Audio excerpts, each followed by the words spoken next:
भारत और पाकिस्तान के बीच तनाव शुक्रवार शनिवार की दरमियानी रात अपने चरम पर पहुंच गया, जब दोनों देशों के बीच मिसाइल और ड्रोन हमलों का आदान प्रदान हुआ।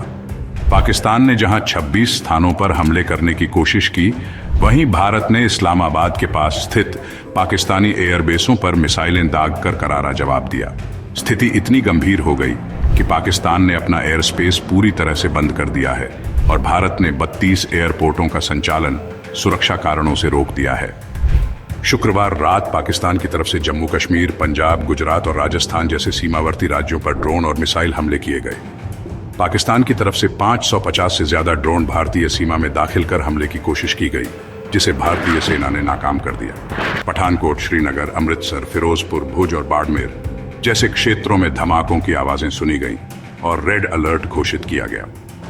पाकिस्तान के हमले के तुरंत बाद भारत ने इस्लामाबाद के नजदीक 4 प्रमुख एयरबेस नूर खान, मुरीद, रफीकी और सियालकोट को मिसाइलों से निशाना बनाया। इससे पाकिस्तान के सैन्य ढांचे को भारी नुकसान पहुंचा है। भारत की मिसाइलों ने पाकिस्तान की सामरिक क्षमताओं को झटका दिया, जिससे पाकिस्तानी सेना को पीछे हटने पर मजबूर होना पड़ा। पाकिस्तान ने भारत पर अपनी खतरनाक फतेह 1 बैलिस्टिक मिसाइल दागी, जिसे भारत के एडवांस एयर डिफेंस सिस्टम ने हवा में ही मार गिराया।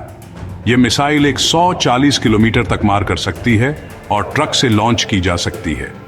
विशेषज्ञों के अनुसार इस मिसाइल का लक्ष्य भारत के किसी सामरिक स्थान पर हमला करना था।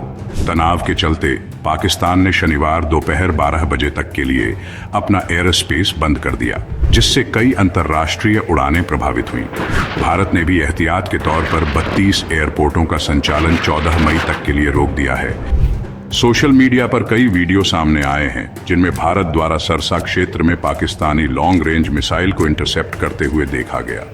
इस क्षेत्र के नागरिकों को घरों के अंदर रहने की सलाह दी गई है।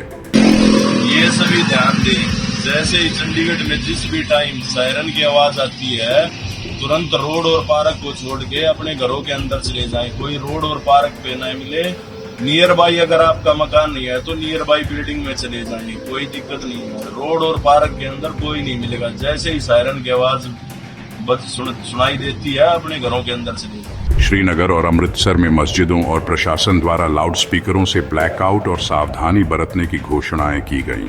पाकिस्तान की गोलाबारी से जम्मू और उरी जैसे नागरिक क्षेत्रों को नुकसान पहुंचा है। मकानों को नुकसान हुआ है और राजौरी में गोलाबारी में 5 लोगों की मौत हो गई है।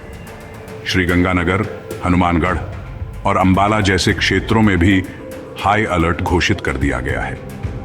मौजूदा हालात की गंभीरता को देखते हुए रक्षा मंत्री राजनाथ सिंह ने चीफ ऑफ डिफेंस स्टाफ और तीनों सेनाओं के प्रमुखों के साथ बैठक बुलाई है। भारत सरकार ने सुबह 10:30 बजे प्रेस कॉन्फ्रेंस करके स्थिति पर आधिकारिक बयान जारी करने की बात कही है। सेनाओं के प्रमुखों के साथ एक आपातकालीन बैठक बुलाई गई है। इस बैठक में स्थिति की गंभीरता को देखते हुए सेना को पूरी युद्ध तैयारी की स्थिति में रहने का आदेश दिया गया है। इसके अलावा गृह मंत्रालय ने सभी सीमावर्ती राज्यों को रेड अलर्ट पर रखा है और एनडीआरएफ, बीएसएफ और एयरफोर्स को तत्काल कार्रवाई के लिए तैयार रहने के निर्देश दिए गए हैं। भारत सरकार ने संयुक्त राष्ट्र सुरक्षा परिषद के स्थायी सदस्यों को इस स्थिति की जानकारी देते हुए पाकिस्तान की ओर से नागरिक इलाकों पर जानबूझकर किए गए हमलों को युद्ध अपराध करार देने की मांग की है। भारत के विदेश सचिव ने अमेरिका, रूस, फ्रांस, ब्रिटेन और चीन के राजदूतों को तलब कर साक्ष्य पेश किए हैं, जिनमें पाकिस्तान के ड्रोनों द्वारा नागरिक इलाकों में गिराए गए विस्फोटकों की तस्वीरें और मिसाइल के टुकड़ों की फॉरेंसिक रिपोर्ट शामिल है।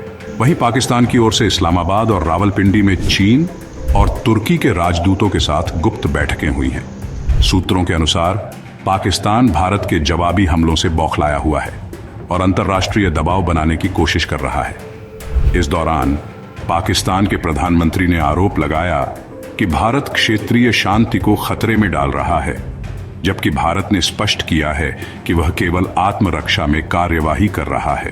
प्रधानमंत्री नरेंद्र मोदी ने देशवासियों को आश्वस्त करते हुए कहा है कि भारत की सेना पूरी तरह से सक्षम और सतर्क है।